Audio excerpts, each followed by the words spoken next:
If the DeLorean hadn't existed, Tom Clancy would have had to invent it. This wasn't really a car.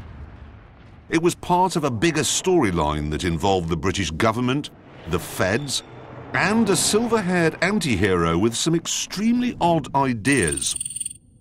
The DeLorean itself was perhaps his oddest idea of all. An unpainted stainless steel sports car with gull-wing doors and, thanks to a wheezing 130 horsepower Renault engine hanging off the back, almost no performance whatsoever. The DeLorean quickly developed a terrible reputation, and that only got worse when famous American owners got locked inside by the failing electrics. It was a disaster, and production ended before Steven Spielberg made it a time-traveling film star. If you want one now, there's a man in America who can build you a new DeLorean from old parts. But he won't be the real deal until he gets on the FBI Most Wanted list.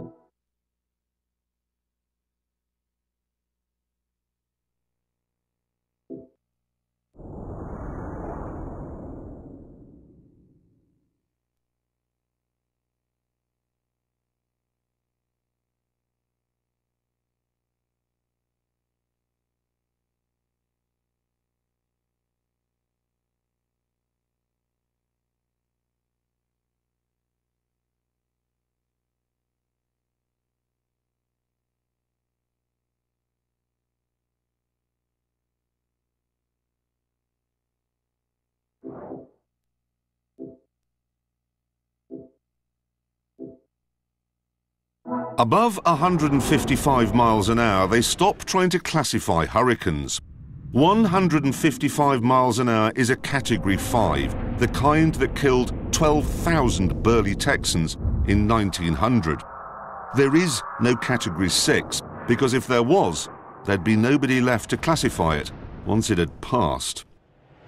The Bugatti Veyron will pass through the air at 252 miles an hour, so you have some idea of the forces of nature at work here, and the reasons why it needs to haul that vast aeroplane wing into the airstream to keep it stable. It's also why it needs 16 cylinders, 8 litres, 4 turbochargers, 10 radiators, and 1,000 horsepower. Everything about this car is Category 6. Except, that is, the skill level required to drive it. Your mother could. A flappy paddle gearbox developed by people who develop Formula One gearboxes, and a four-wheel drive system developed with some considerable amount of head-scratching by rocket scientists means you just get in and drive. And you won't drive anything faster. Anything. Like Concorde and the Saturn V, the Veyron is the furthest its particular engineering avenue will be explored. The men who engineered it are probably working now on hydrogen propulsion. There is no longer a place in the world for a car that will, with a twist of the special extra key required to dial in that hurricane-beating top speed, consume a set of 10,000-pound tyres in just 300 miles. And that makes me sad.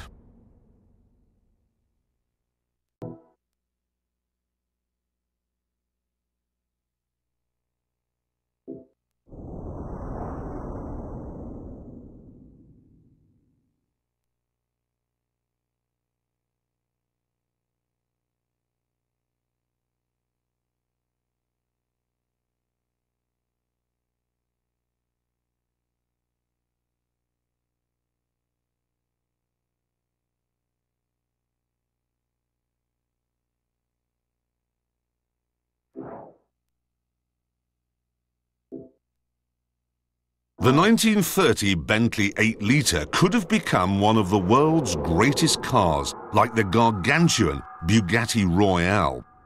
But it was launched in London in 1930 with a price of £1,850. Back then, that was a lot.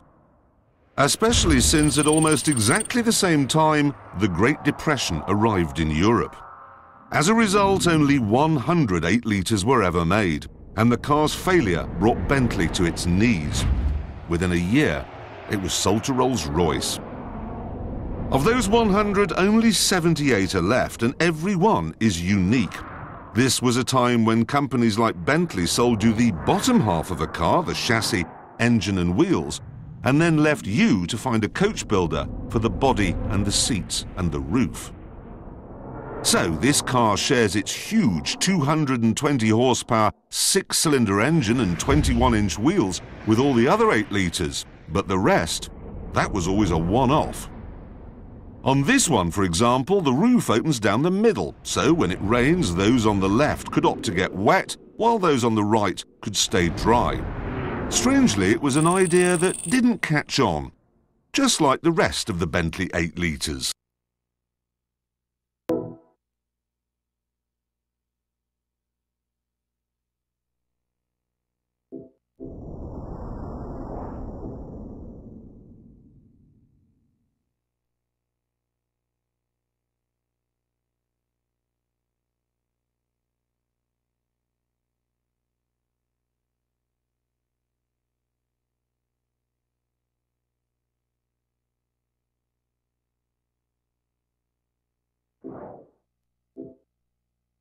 This is the Aston Martin 177.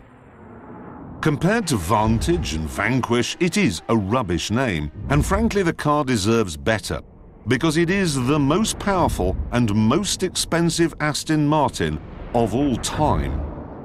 At the front is a 7.3-litre V12 making 700 horsepower, which would be remarkable on its own. But it's even more amazing when you discover that this car weighs less than Aston's own V8 Vantage. They ran the 177 prototype up to 220 miles an hour before the driver backed off. According to Aston, it could go even faster. Whether you'd want to is another matter. Firstly, because it costs £1.3 million, and it would be a shame to break it. And secondly, because, well, just look at it.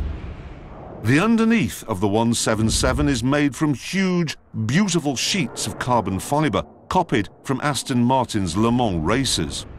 And on top is a hand-beaten aluminium skin made by the same 200-year-old men who've been making Aston Martins since 1913. If only it had a better name.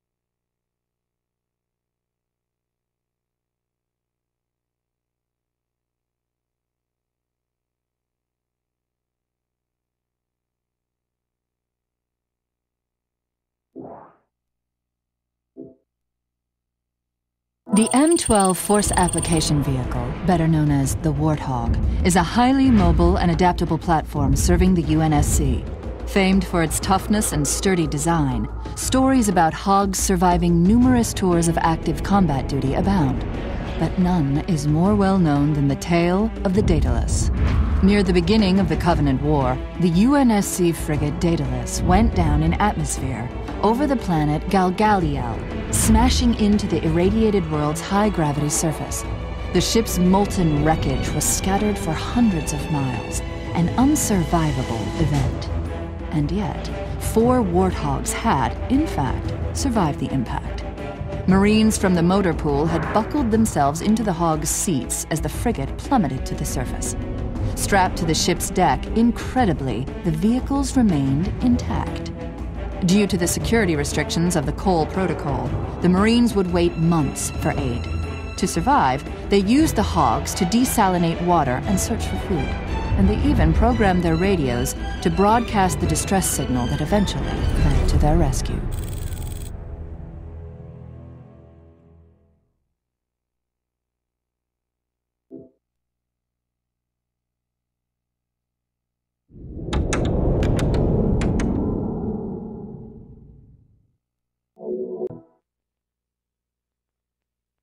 This is the 2010 Lexus LFA.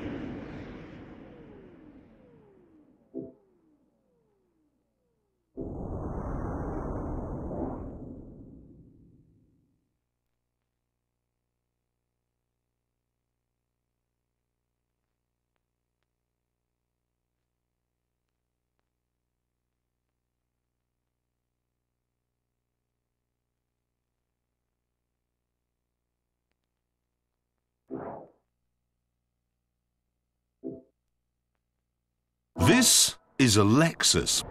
I know, doesn't look like one, does it? It doesn't sound like a Lexus from the details either.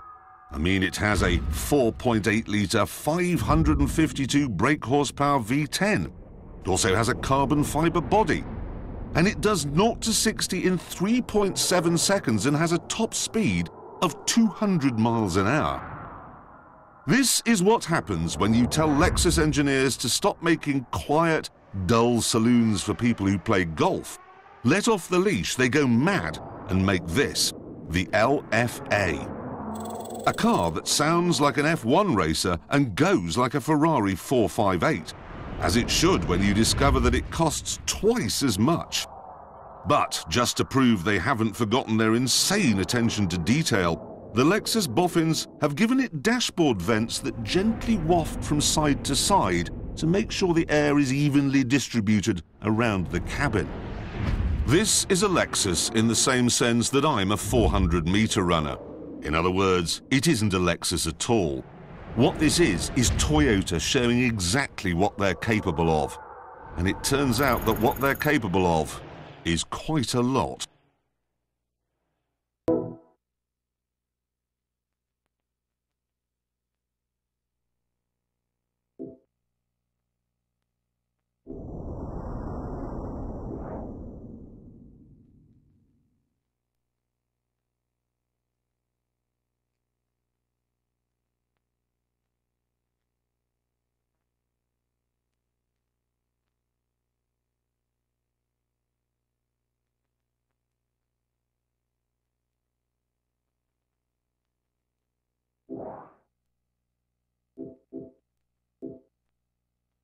If you think the Lamborghini Murcielago isn't rare or special enough, this is the car for you.